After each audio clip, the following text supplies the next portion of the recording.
To all who come to this happy place, welcome. Please stand clear of the doors. Por favor, manténganse alejados de las This here's puertas. a wild ride in the woods. When indiscreet doors change.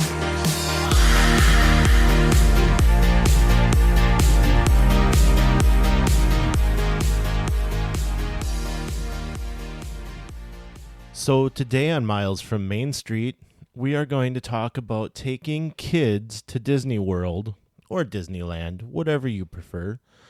And I've brought along my beautiful wife, Tammy. Hello, everyone. We have both been able to take the kids to Disney World a few times now. And we thought that it would be a good time to get together and talk about what it was like to take them and maybe some tips for how to travel with them so that when you guys decide to take your trip, you'll have a little bit more information to use at your fingertips. So we're glad we have you guys here. If you enjoy this podcast, be sure to go out and share it with somebody. Just one person, that's all I'm asking for. Just let them know how much you're enjoying the show. So I thought we could get started with age. I am a proponent of any age. I feel the same way. There's never a bad time. I agree completely. I think getting kids there at any time is a lot of fun. Every trip is going to be different at any age. And, they have these baby care centers there for reasons. They are wonderfully stocked. They have all kinds of things that you might need, and they're appropriately priced. So you're not going to be gouged $7 for a diaper. But do you know anything about these baby care centers? We never actually had to use them, did we? No, we didn't use them because I think the youngest we went with was 3, so we did have to do some diaper changing, but I think I just used a regular bathroom for that because she was able to stand up and it was easy to do. But I've seen them on vloggers and stuff, and they look like they're super nice. There's really nice quiet areas for breastfeeding and relaxing. Yeah, and they're air conditioned and they've got cartoons going on. So if you have a couple of kids, then, the older kid can sit and relax and watch cartoons while you're feeding or, getting the kid to take a nap, whatever it is. It's a good way, a free way to get out of the heat and get a break and get whatever those kids might need. They'll have formula. They'll have, as I said, diapers. They'll have snacks. Anything that you could possibly think of that you would need for a kid, they're going to have it. Yep, they have infant medications. They have teething stuff. They have ointments. Like you said, anything you would need. Yeah, which is great. Disney really thought about that. So they do have those throughout the parks, at least 2, I think, in each park. So definitely take those into consideration. And I think, that really helps with wanting to take little ones. Yes, they may not remember the trip, but you will. They're your memories too. And just because you're spending some money on a trip doesn't mean they need to remember it. Right. And it's so easy to do the rider swap and be able to get on rides and stuff, so you don't have to worry about that either if they're too little to go on certain things. Yeah, that's a very good point. Using rider swap, which basically you stand in line and you let the cast member know that you're going to use rider swap. So you stand in the line and they'll give you a fast pass. So once you get to the front of the line, I would get on the ride, I would ride it, and they would give Tammy a fast pass, or as they call them now, lightning lane. And that's when, I would come off the ride. I would get the kid from Tammy. She would then be able to go and ride on her own. Or if you have more than one, or if you have more people in your party, you can take your other kid with you. That kid could ride twice. And I believe they limit it to 1 extra person on that lightning lane now. It used to be like whole parties you could do, but that was getting abused, of course. So I think that's a really, really great thing that they provide. And going back to any age, I mean, you're going to need a stroller, right? I mean, depending on the age, yeah, but I think if you're under 5, for sure, you're going to want For sure. one. And I think, the first trip we took, the kids were 6 and 8. We weren't using strollers anymore. And our friend that was there said, let me get you a stroller. We had a cast member friend helping us out. And they said, let me get you a stroller and you're going to want it. And I'll tell you what, we went open to close, I think, with everything. And there's no way we would have made it. No, they didn't have to have that stroller, but by the end of the night, we were pushing them late. We were pushing them till park close. So they used it not necessarily even to sleep, although they did fall asleep a few times, but it was just to give their little legs a break because it was the first time we had them there. So we were just constantly going that trip. Yeah, we were. And we did the Halloween party until midnight. We kept them there to the bitter end. And my son was always very high motor, and you would see, I think I've told this story before, but do you remember on the bus that night on the way back, he was falling asleep standing up, and somebody saw that as we were trying to keep him from falling over and let him sit down next to them, and he ended up kind of cuddling up on the shoulder of the person next to him and falling asleep. He's never done that. Up until that point, he had never done that. No, he has always been from the day he was born a night owl.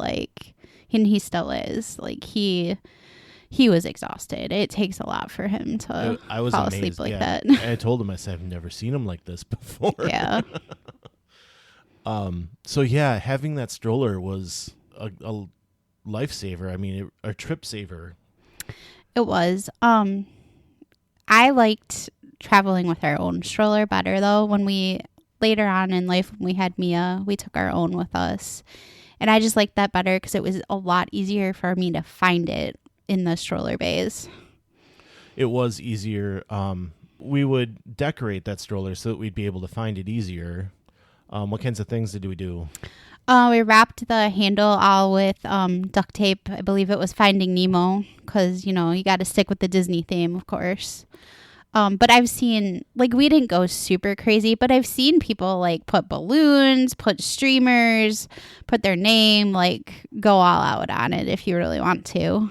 Yeah, and we had a balloon in Magic Kingdom one day, and it was I don't know, it was kind of windy. We got over by the Haunted Mansion. I think we went into Columbia Harbor House and had a meal, and we came out and the balloon was gone, which is not fun. And they replaced it for us, which was really nice of the cast member to do that.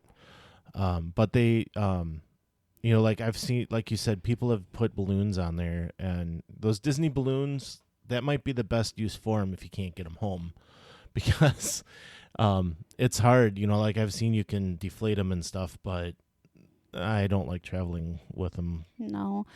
What we've done, and I will continue to do that if our kids ever want one, is we keep it for while we're there, and then the day that we're leaving, we pass it on to someone else. And we've had that happen where someone's given us theirs before, too. And I think that's just a really nice thing to do.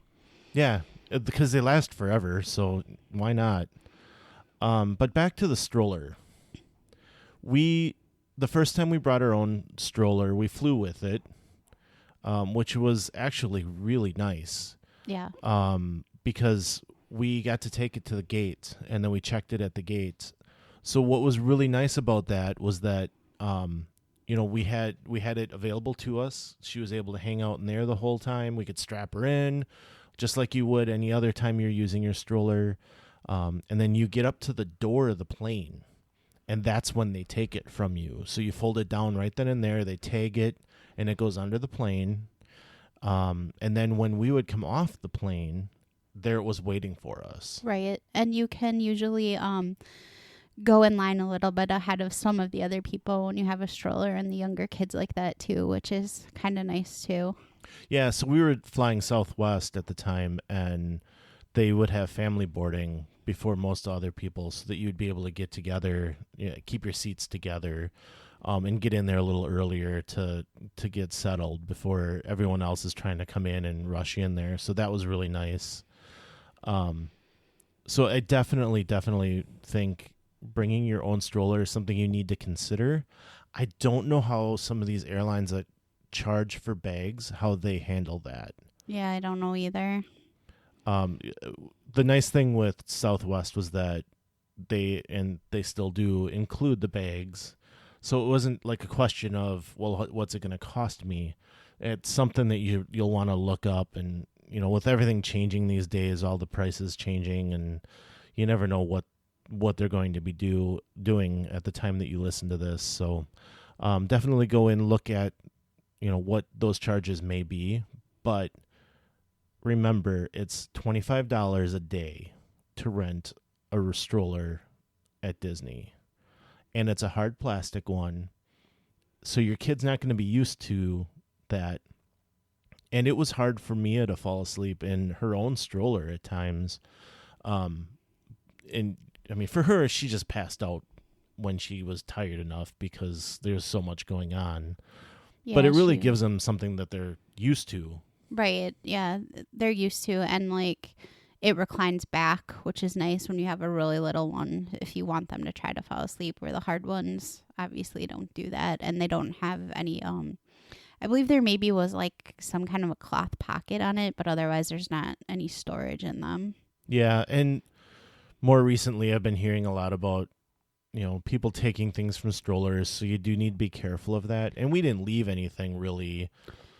No, the only thing I really remember is like I think we left some like popcorn or some like food or something, and you have to be careful with that because the birds and the chipmunks and stuff will get in there. So yeah, which so, I never thought of. Bring in your own. The kid's going to be more comfortable. They're going to you can decorate it however you want.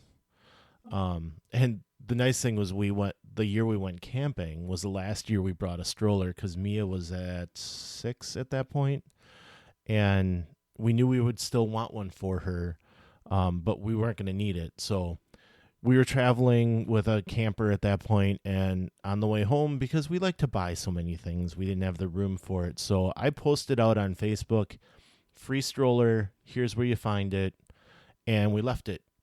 And if and it was near, I left it by a trash can so that if somebody wasn't able to get it, it was right there for cast members to pick up and get rid of for us. So that was kind of the nice thing about it, because we were able to use duct tape and really go to town on decorating it so that it was easier to find. Yeah. So there are things that we can do ahead of time to save some money. And we did this. We've done this, I think, every time we've taken the kids, we've done something like this, except the first time because we weren't really sure what we were doing yet. But there are things you can buy before you get there that'll save you some money. So, like the autograph books. You can find those things all over the place. They are not that expensive. They are about $8, I believe, now, if you buy them in the park. But you can find other versions. You can make some. If you really want to get crazy and not save the money, I think you can buy some really cool ones out on Etsy. But we bought the books and just got regular Sharpies. Yeah, the Sharpies are the better way to go. You can get the colored one, all different colors if you want, but it's just easier for some of the characters to hold those thicker markers than the pens that some of the autograph books come with otherwise. Yeah, and if you want that special autograph to use for something, it's really cool to have it nice, where they've got a nice pen to work with. So, making sure you have that ahead of time is always great. We also bought the animated character or encyclopedia of animated characters, something like that. It was a Disney book. So there's like a page or maybe 2 pages dedicated to each character. And so then we would have that character sign their page, and the kids really like that. And it's something that we still have that we can go back and look at, read about the character, see their autograph, and then we talk about, do you remember meeting them? Every time I think of that book, I think of you trying to hand it to Mary Poppins, and she's like, why would I be in this book? I'm not a character. I'm very good at getting scolded by Mary Poppins, aren't I? So another thing that we would buy would be pins. Pin trading is a big deal. Yeah, I mean, our kids at least really like doing it. And I alluded to that we didn't know what we were doing the first time, and we ended up getting sucked into the pin trading. And so, Disney sells these starter kits. So you're buying pins that you don't have to trade for something else. And we ended up buying like a starter kit that the kids liked. So it was hard for them to even want to give up the pins they had. I think it was on our plane ride out there too, though, wasn't it? That there was like a mom sitting near us, and she started she had this huge baggie of pins, and she was like passing them out to her kids, and we were like, "What are you doing?" And that was kind of how we initially even found out about it. Right? Yeah, I think it was on the bus. Okay. But yeah, it was. We were like, "What is going on here?" And yeah, so then they ended up. The kids, they ended up getting really sucked into it. So the next time we went out on eBay, and I think you can find them on Amazon too, where you can find these big bags of pins. And for you big pin collectors out there, I apologize for bringing this up, because I know that a lot of these packs are recreations and they're not real pins, and that creates a problem with trading with the cast members. And here's how I look at it. I'm trading with cast members. It's going to whoever wants it, and in most cases, it's kids. And they don't care if they're real or not. No, they just want their favorite character or whatever they think looks cool. So, like, I will not go out and buy pins from many places other than Disney for, like, the more expensive ones and nicer ones. And I will make sure that I know that those are real if I'm collecting. But when kids are just wanting to trade, because I've had my kids trade with a cast member for something, and then the next day trade that pin again. And it's like, so they didn't really like it, they just wanted to trade. So what difference does it make to me or most families if they're real? Disney doesn't care, because they're just going to put them back out on the pin boards anyway. Right. So I apologize that I'm bringing this up. I know it gets some people upset. But yes, we can go to eBay, we can go to Amazon, and you can buy these big pin packages and take them and trade. So what we did was, I actually had some lanyards from our honeymoon when we went, and we used those to put pins on for the kids, and we let them wear them. Another thing you can do is buy locking pins or pin backs so that you don't lose the pins. And you put those, they can wear them. Normally we kept them in the bags until we were looking for pins, and then they would get them out and trade them, and then they'd go back in the backpack. But yeah. And I would say too, one thing that we've kind of done lately, and as long as your kids know you're going, use this stuff as Christmas presents if you want to. Like, give them the autograph book for Christmas, buy them a cool Disney lanyard to take on your trip, throw a few pins into a package that you're going to give them. Now that our kids are older, we'll give them Disney gift cards for Christmas, and that's their spending money when we're there. Like, they have whatever gift cards they got from us, from their grandparents, and they know how much they have, and we'll help them keep track of it. But when that's gone, it's gone. Like, we'll help them out. Like, we'll usually buy their ears or buy a hat or, like, buy one thing for them. But for the rest of the stuff, they're on their own. yeah, and Jacob really knew what he wanted the first time he got to go to Pandora, and that's all he would talk about. And it was the last park we went to, I believe. And so he had to wait most of the trip to buy things. And I'd say, well, if you want this, it would have to come out of your card. Are you sure? And it was a really good lesson in how to spend money and how to budget money. And he did. He spent just a little bit and made sure he had enough to buy his Banshee when we got to Wind Traders in Pandora. The other thing that I think you should definitely consider buying before you go is, if you are going to let your kids dress up, girls especially, buy the costume before you go. Like, they're so expensive in the park.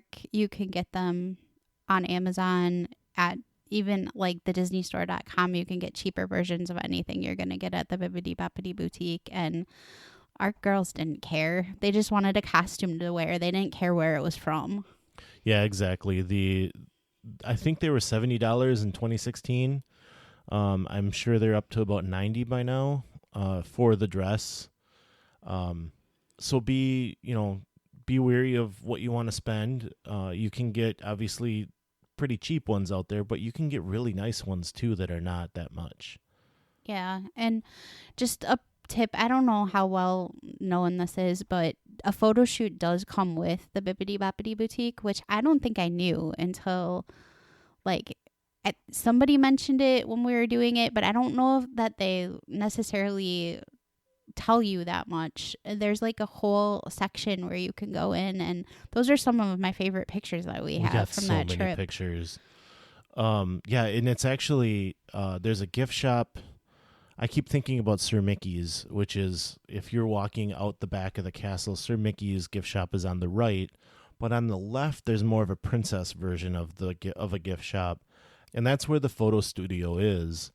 And somebody mentioned it to us, whether it was the cast member that was doing the hair or what, but you can go in there and it's included as part of Memory Maker, and we got so many pictures. We did, and even that shop itself, like you said, I can't remember the name of it, but even if you don't want to spend the money for Bibbidi Boppidi Boutique, now granted this was a while ago, so I can't promise that they still do it, but they had a whole like little thing that they did with a fairy godmother wand over the top of the girl's head, and they put like sparkles in their hair and stuff. Pixie dust, sorry. And that was like, you didn't have to pay anything for that. No. Like the person in the shop just did it for them. Yeah, that's something they just do. They still do it. I've seen it on videos. And that was the other thing. That photo studio is for anybody, and nobody knows it's there. So if you're doing Bibbidi Bobbidi Boutique, head on over and get some pictures done. You get a little glitter in your hair, head on over, get some pictures done. You just got off a Dumbo, head on over. Right. I mean, especially if you have PhotoPass, do everything you can, get your money's worth. Yeah, my kids were tired of me saying, "Hey, there's a picture person," but by the end of the trip, I'd get looks here and there. "No, Dad, we've got enough pictures." But I'll tell you, when we came home and had 700 pictures to go through, that was a lot of fun. Yeah, it was. I still like looking through them. I get disappointed now when we get back and we don't have 700 pictures to look at. One other thing, this is kind of going backwards a little bit, but I was just going to mention, when you're flying on the plane with little ones too, one thing that I did that somebody had told me about and actually worked really well for Mia when she was 3 is I went into the dollar store and bought a bunch of window clings and gave her the window seat, and she just like rearranged them on the window and played with them, and that kept her busy for quite a while. Yeah, that's a great idea, because living up here in Wisconsin, it's a 2.5-hour flight if you have a direct flight. Yeah. So having activities is a really good thing to have on the plane. And that's a travel tip for anywhere you go. Right. Melissa and Doug makes a lot of really good sticker, like repositional sticker book things too. And there's even Disney ones out there too. Those were the other thing that really kept her busy. And the other piece of this is food. Food can get really expensive there. And I've often said that you can do Disney cheaper. And I've told you before, you can take food in. You can take water bottles in. We use water bottles. Oh, my gosh. Please go and get the Brita filtered water bottle. It'll save you so much money.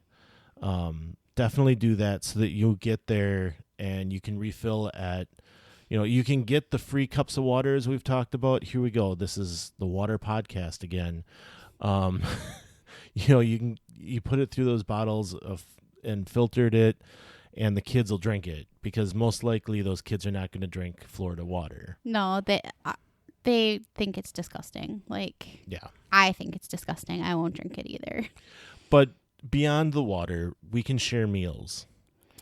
Definitely. It depends a little bit on the ages. Like now, we probably couldn't because we have 2 teenagers who eat a little bit more. But when they were younger, you don't need a meal for every person. Like, you and one of your kids can for sure split a meal, especially in a park like Magic Kingdom where you're probably eating snacks all day long. Like, you're getting the Mickey bars, you're getting the popcorn, you've got other filler stuff that you're eating. You're not just sitting down for your meals. Yeah, definitely. I think two normal sized kids, even 6 and 8, because we've done it, you can split an adult meal for them. Disney doesn't go, oh, you're a kid, you have to buy a kid meal for them. They just give you what you order.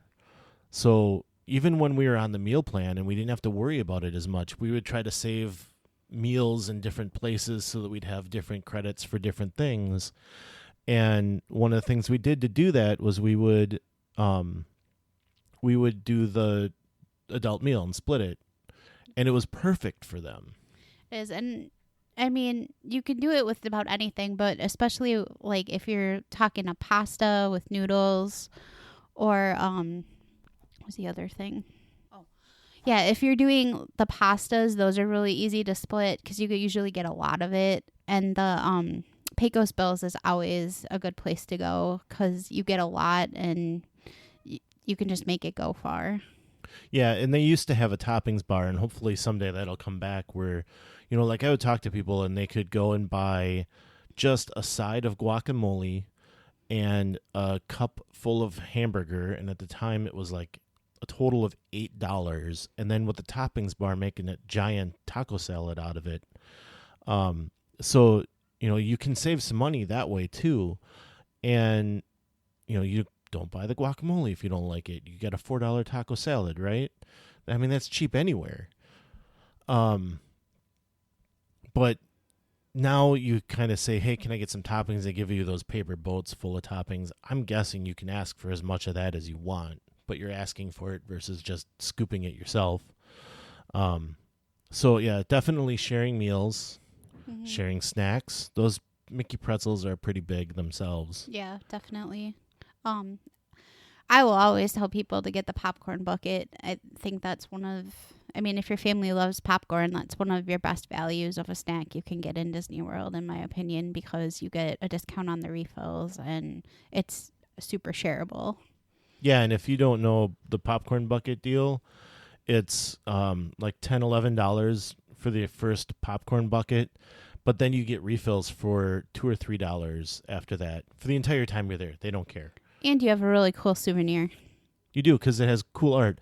Unless you want to get the shaped ones, like the figure ones that are special, then you might spend up to $20 for that bucket, but it's still getting you the $2 or $3. I think it's up to $3 for a refill now. Right.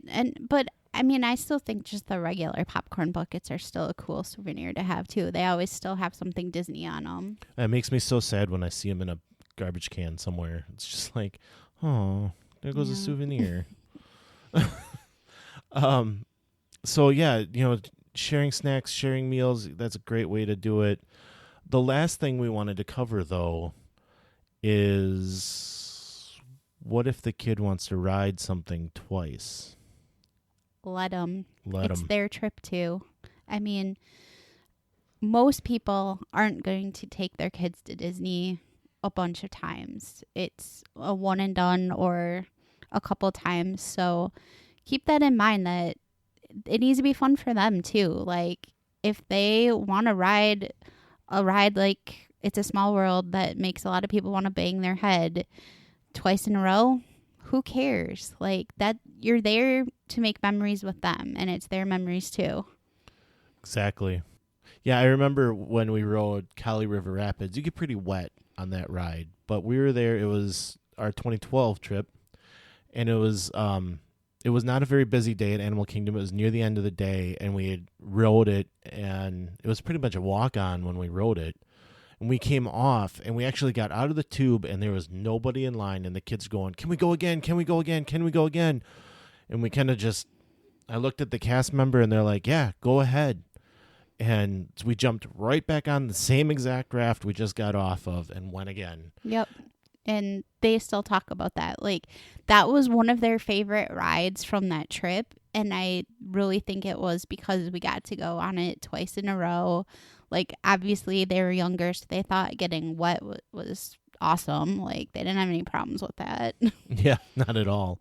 I was a little wet, and it was getting near the end of the day. The sun was going down, so it was getting a little cooler, too. So it was like, I'm wet now, but... Yeah. But who cares? Yeah, who cares? Another thing that happened was we were walking, again, it was Animal Kingdom, but we were walking through from Asia and that area over to Africa, and there was a pin stand, and we were walking by it, and Mia like dug in her heels, and she's like, I want this pin. And I think it was the second time we had seen it, though, and she had kind of said that already, but she's like, I want this pin. And it was one of those things that I just kind of went, sometimes you got to let the kids win. And I knew she didn't really know what it was, but it was basically a pin of the house from Up with the balloons above it. And so we bought it.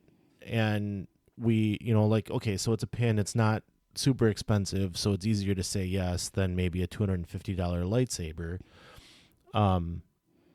But it's on our pin board for everyone to see, and I was actually just telling Mikhailo about it the other day when I was showing him our pin board. So it's an awesome memory that I can have a story to tell. So, like, maybe they want that popcorn bucket. Maybe they want that ice cream bar. It gives you a chance to stop and think about what you're doing and the memory you're creating. Be able to do that. Be able to stop and go, okay, this kid wants this right now. Let's let that happen. Let it happen. Let the kids enjoy themselves too. Yeah, definitely. And the other thing I was going to say is sometimes it requires splitting up a little bit for everybody to get to do what they want. And at first I didn't really like that idea because I thought we're here for a family. We shouldn't be like splitting up.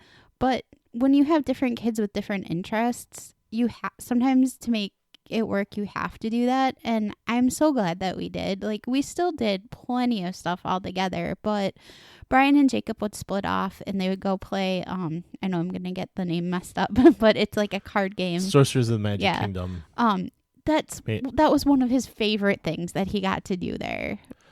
It was a lot of fun, and he would have done that all day had I let him, because it was a video game basically, but interactive. And I wish I could have let him do that. There were times that it was like, because he was old enough, okay, we're going to go do this. You go and play that, and we'll meet up in 20 minutes. And, and it was hard for me because I had to split between kids. Yeah, but what I was going to say too is like, you probably have some really good memories of getting to go do that with him. And like, I got to take the girls and go to the Disney Junior Dance Party, and they got chosen to open up the, I don't know, to like open it up. They got to say Miska Muska Mickey Mouse. I think Brian actually just posted a... Yeah, I did. I posted a reel that starts with them doing that, but I have to fix your memory here. Okay. I know it wasn't when you were off doing that with Jacob, I know, but I'm just saying that's something I got to go do with just the girls, and that's one of my favorite memories, where I'm sure you have fond memories of getting to go play that game with Jacob. Yeah, exactly. So it's definitely something. Don't be afraid of splitting up. Don't be afraid of letting them choose what you're doing. If you have the luxury of having extra time in the park where you can say, okay, guys, this next hour is Tommy's chance to pick what we do, do that, because something magical is going to happen and you don't want to miss it. So I hope these tips help. As I said, any age is great to go, and I hope that all of this information will help with that. Guys, so please go out to the Instagram page. As Tammy alluded to, I'm putting out reels as often as I can, at least once a week.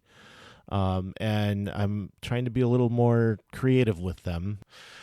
So check us out we're at Miles from Main Street on Facebook or Instagram. But that's all we got for you this week. As we like to say, some live close, others don't. So let's talk about it. We'll see you next time on Miles from Main Street.